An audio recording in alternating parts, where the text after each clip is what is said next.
Hi guys, this is Pestily and welcome to another Escape from Tarkov video. Today I am covering pay to win and microtransactions within Escape from Tarkov. I've got some old footage, I've got some new stuff, and I want to just talk about the whole thing entirely. So without further ado, let's crack straight into it. Alright, there's a bit to cover in this video, and I want to try and do it in chronological order and cover everything so you guys know what we're all talking about with the whole pay to win, microtransactions, and everything in between. So actually a few weeks ago, on the 30th of January, I posted a hot take, number 15, saying EOD is pay to win. Pretty much the basis behind EOD being pay to win is the fact that you get a massive stash space, and then at the start of a wipe, you have extra container space. You also have extra reputation. So there's a lot of things you can just skip ahead in the content. So therefore you can get access to like better guns earlier on. Your deaths, this is one of the main ones. Your deaths aren't as punishable. So for example, if you go into a raid, you find an item that's of value, you can put that in your container, and therefore you'll have more money to buy better loadouts and guns for the next raid. And it actually snowballs quite a lot. Over a period of a wipe, you're actually saving yourself like 40, 50 million rubles in stash upgrades alone, and then also saving money on every death. That's how I see EOD as pay to win. Some of the actual things that people were saying in this Twitter thread, and I'll have a link below if you want to have a bit of fun for a read, is actually quite hilarious. But pretty much the way I put it down to is advantage, head start, convenience, whatever you want to go on about, it's paying for an advantage or a head start or some convenience over everyone else, therefore pay to win. Does it actually make you win fights more? Potentially. But does it make you like a god mode headshotting across the map? No, there's only one way you can do that, and that is from third-party software, and we're not going to go down that path in this video. So what we're saying here, in my opinion, EOD is pay to win. And the mental gymnastics people went around to try and say that it's not, is what it is. Why is that important? Now, in the end of the last year, in the end of 2023, Battlestate Games removed Edge of Darkness. It was meant to be a limited edition, and seeing the game has been in development now for like 7 years, the limitedness had to end at some point. So BSG decided that it was time that they would remove Edge of Darkness from the purchasable options on the actual website. Now, there was a lot of speculation of what would happen next. Would they put up a different edition for people to be able to buy to replace Edge of Darkness and not have the like DLCs included? And one of the major reasons was having Arena included in Edge of Darkness, because a lot of people had a bit of an outcry, myself included, that they said that you had to pay for Arena on top of Edge of Darkness, and we're like, hang on a minute, it says all DLCs, is Arena like not included in that? And then they changed their mind, saying Arena would be included in Edge of Darkness. So after that, they removed the Edge of Darkness, means you have to go buy Arena so they can make money via that process. And then also you are no longer able to buy Edge of Darkness, which means you don't have as much stash space. If you buy an account now and you wanted to upgrade, you can only go to like the Left Behind edition or whatever the one is in between. And this means there is a bit of a gap. There's some of the things from Edge of Darkness you aren't able to get. Now, like I was saying, we weren't sure what the next step was, and until we saw the patch 0.14.1.0 patch notes, which was just yesterday, and then they released this doozy saying, in the near future, the in-game stash expansion and access to the practice co-op mode will become available for purchase in the profile page on the official Escape from Tarkov website. So the co-op mode, you are able to play currently if you have the Edge of Darkness edition. But everyone needs to have Edge of Darkness to be able to do the co-op mode. So this is allowing it, now that Edge of Darkness is gone, you are able to buy into that co-op mode. Also, purchase of additional stash lines will be available regardless of game edition, meaning if you have Edge of Darkness, you're actually still going to be able to buy more stash lines as well. Purchasing access to the practice co-op mode will be available for all editions. For Edge of Darkness owners, the ability to play in practice co-op mode is available by default. So as all DLCs, you still have access to the offline co-op mode. Now, there was a lot of questions raised from this. In the meantime, the actual patch itself got rolled back because of some issues, and that's what happened yesterday. And in the meantime, there was a Reddit post from Nikita stating these things to help clarify. So the thing is that we want to add purchasable options for EFT players because, one, we removed Edge of Darkness version and some of the EOD features and need to go back. Offline co-op, for example. This meaning that because they removed Edge of Darkness, no one would be able to opt into getting the co-op offline mode, and so therefore they want people to be able to buy into being able to play that. The game is running for 8 years without any additional flow. You just buy and play it forever. And it's a pretty unique situation for a game such as EFT. The reasoning from this is saying that they've been in development for 8 years now, and they still want to have a steady cash flow to help keep the game alive. And the way they're hoping is the people that are already still playing it might opt into buying some of these additional things, so therefore they can keep development alive. And we'll talk about this a lot more after this point. In the upcoming patches, we want to add 1, stash expansion for every version available, up to 28 additional lines of stash space. So that's 280 squares. So if you were looking at it from like a thick item case, I think they're 196 squares, or a scav junk box, 196 squares. So pretty much 2 scav junk boxes, 1.5 scav junk boxes or thick item cases. That's how much additional space you will get if you are willing to pay for it. So I don't know if it'll become in batches of, I don't know what, 28 divided by 2 lines, I guess. So you'll buy them in sets of 2 lines, or yeah, I'd probably leave it at that. So maybe it'll be $10 for 2 lines. I got no idea, but yeah, there's going to be the option to be able to buy it. Also, clothing early unlock. Now, there is another post from BSG on Nikita in one of his comments saying it will only be the clothing that is already unlockable in the game at the moment. So for example, like it won't be the killer armor, the killer tracksuit, but it'd be something like one of the ones that cost like 8 million rubles to buy. You'll be able to just pay cash for that instead of actually paying for it with in-game currency. Number 3, ability to play offline co-op, which is what we spoke about before. He also stated that there will be no in-game money, items, weapons, gear, package purchases, and so on. No boosters also. So what do you mean? What he means by boosters is no like boosting of levels. So you can't just skip to level 10. They're not going to pay for anything like that. Obviously, money, items, weapons, gear packages, you guys understand what they are. Also about the stash expansion. Later, you will also have an option to earn the lines in the game too without spending any money. So I think, to my understanding, this could potentially mean something along the lines of having like a level 5 stash or a level 6 stash. So that means you'll be able to skip higher levels in your stash. I don't know. I'm just saying that's kind of how I perceive that being, or through a quest line of some sort. But this is to give clarification on a lot of the people that's going on the tangents of like, what does this all mean? Is this going to be a slippery slope, or are people going to start spending like money on buying gamma containers and all that? A lot of comments in this thread. There are a lot of comments in this thread talking about how they'd be willing to pay for a gamma container and all that kind of stuff. But I think BSG want to stick to their word with this.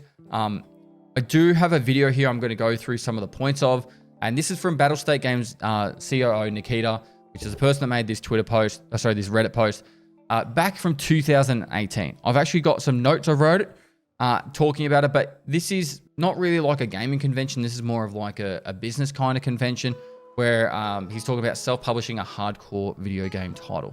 I'm going to skip to some of the points and then we'll discuss them as they go. So at 140. With nothing by ourselves only. And our first question was will there be any microtransaction in the game? And we know that free-to-play developers are constantly inventing new ways to trick people and make more money. And we personally do not want to spoil Escape from Tarkov with this. And we simply decided not to go this way. No microtransaction, no free-to-play. The game is buy to play, and this is it. For a large amount of players, it was really good information. So he's talking about, this is from 2018, he was saying there was going to be no microtransactions.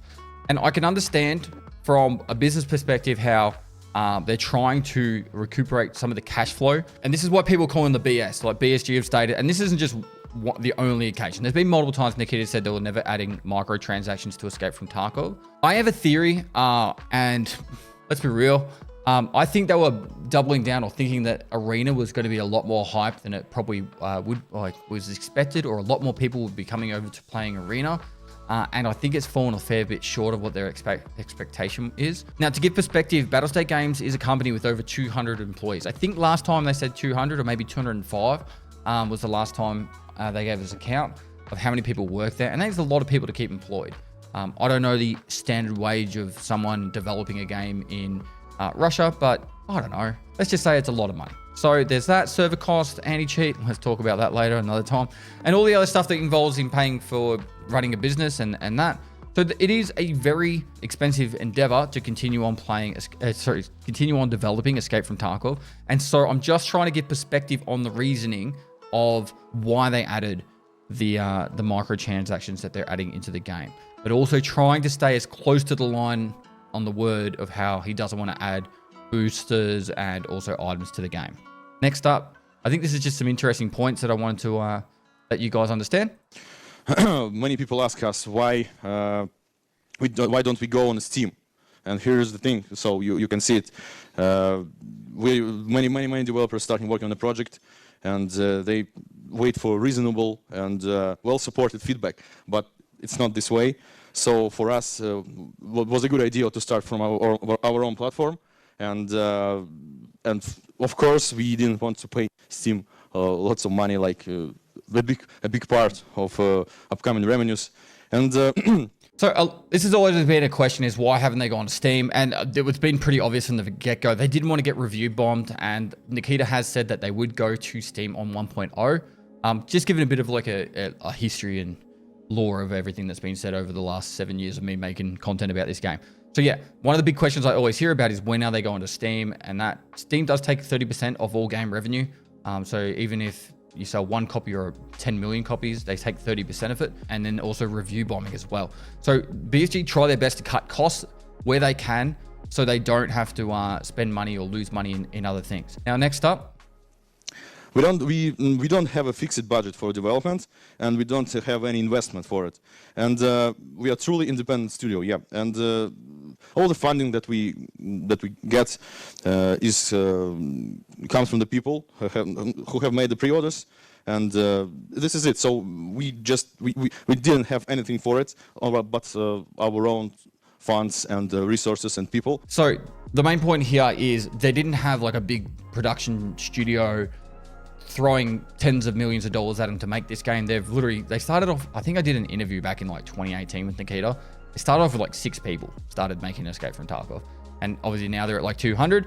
So to give perspective, no massive investors backing them. I don't know if they had any more after this, but let's just say that pretty much all the money that they had coming in has been purely based off, when he says pre-orders, people buying the game to play it in early access like we are at the moment.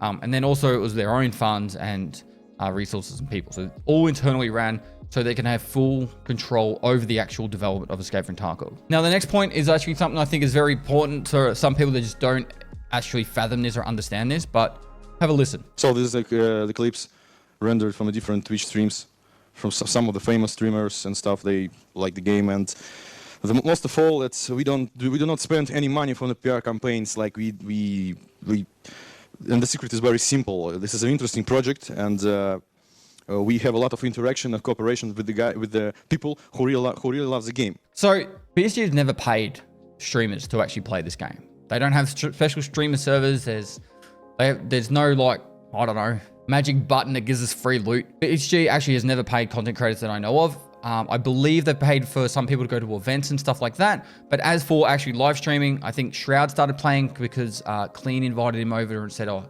Shroud, check out this game. I've never been sponsored to play this game. Back when this video was made, I was averaging about 20 viewers on Twitch and had probably about 40 subs on YouTube.